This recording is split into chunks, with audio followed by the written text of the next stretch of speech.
ஆம்பளை பையன் மாதிரி சீரிக்கிட்டு சண்டைக்கு போவல. நான் அவருக்கு பொண்டாட்டியா நடிச்சிட்டு மட்டும் இல்ல, மனசார வாழ்ந்து இருக்கேன். இவர் அதை சொல்லி டிவோர்ஸ் ஏற்பாடு பண்ணுங்கன்னு சொல்லி நினைச்சிட்டு இருந்தாலும் இப்படி இருக்குமோ அப்படி இருக்குமோ நானே யோசிச்சுட்டு இருக்கிறதுக்கு டிவோர்ஸ் பேப்பர்ல சைன் வாங்க சொல்லி இருப்பாருன்னு என்னால நம்ப முடியல. ஜெய்க்கு தானே?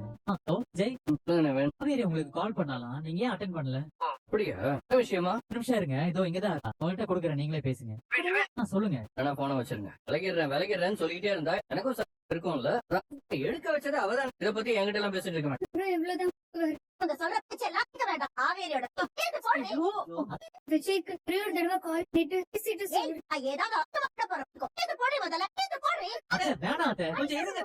சாரதா சூப்பரா நடிக்க. அம்மாவும் இன்னும் வேற லெவல்ல நடிக்கிறீங்க.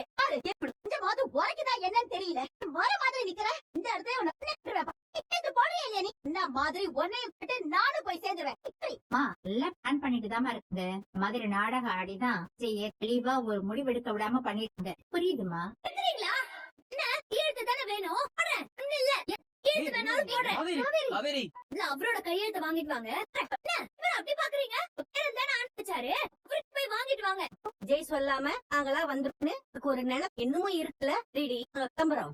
ஆமாமா, போன குடுமா என்ன என்கிட்ட அவங்க வீட்டு ஆளுங்க எல்லாம் மாதிரி பேசினாங்க. அவங்க விவாதத்துக்கு